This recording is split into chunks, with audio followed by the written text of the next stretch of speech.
shocking expose today about Senator John McCain that had been simmering in the right-wing fringe, exploding into the mainstream now with his big wins last night on Super Tuesday. In our third story tonight, it turns out Senator McCain is actually Senator Hillary Rodham Clinton. As this new ad from the anti-McCain group Citizens United reveals, scratch Senator Clinton and you get Senator McCain. Nor are they the only observer to have spotted this secret plot. Comedian Rush Limbaugh now joining the growing ranks of arch-conservatives who claim they would find President McCain equal to or even worse than President Hillary Clinton.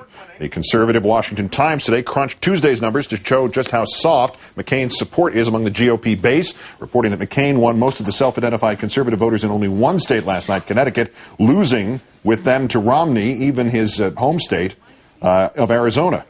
So why is he still winning? With me now, E.J. Dionne, columnist of the Washington Post, author of Sold Out, Reclaiming Faith and Politics After the Religious Right. Good to see you in person. Good to be here. The one calculation that seems to overarch everything else in this, that Romney needs to win like 3 out of every 4 remaining delegates to win the nomination. It doesn't seem like the far right is going to get Romney. They can't abide McCain. They only less can't abide Huckabee by a small margin. Who do they want then? Ronald Reagan. Okay, well, that's another problem there, too. Yes, maybe Herbert Hoover. Yeah. No, I think what you've got here is that they understand that this would be the first time since 1980 that the conservative movement itself didn't name the candidate. And I think some of these guys would rather lose the election than to have the party in some other set of hands. Because you do look at these primaries, and the dominant wing of the party is not going to pick the nominee. People voting for McCain, people who don't like the Iraq War, people who don't like President Bush, moderates, and there are even some liberals left in the Republican Party. They're voting for McCain, and then he's adding on just enough conservatives to win. And so they don't want that calculus to be, that kind of coalition to be in control of the party. As those on the left who look at this with unbecoming glee, who say, oh, the Republicans are lighting themselves on fire, get your marshmallows, have this, with that, a kind of whiff of paranoia.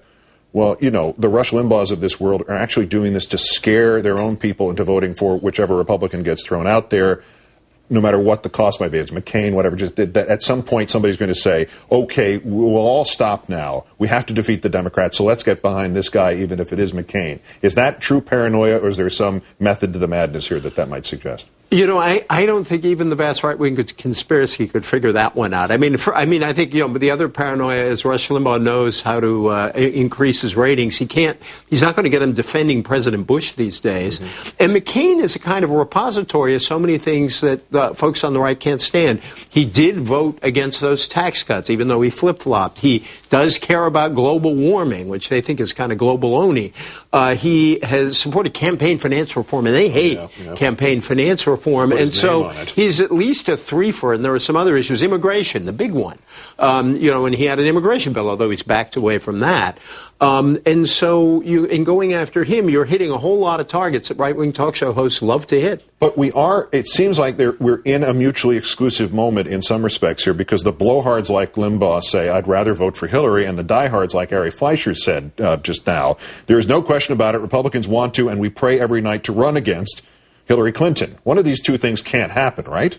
Well, you know, I mean, the truth is that Ann Coulter sells more books if Hillary Clinton is president. Rush Limbaugh gets a bigger audience when Hillary Clinton is president. So there's some benefit to them out of this. But I do think a lot of Republicans would like Hillary Clinton to be the nominee simply because it would unite their own people. It doesn't mean she can't win the election. But I've talked to a party chair a year ago who said, look, my party's in a complete mess. But if I make a phone call and say, will you help me beat Hillary, I'll have a lot of people say yes. You're not suggesting that fine, upstanding Republicans and conservatives like Ann Coulter and Rush Limbaugh would put their personal millions of dollars ahead of a Republican victory? I couldn't say that, could I? I'm shattered. My faith in them is now down to, never mind, it was at 0. E.J. Dionne, Washington Post, author of Sold Out. Good to see you. Great, thanks for coming. Great to be here. Thanks.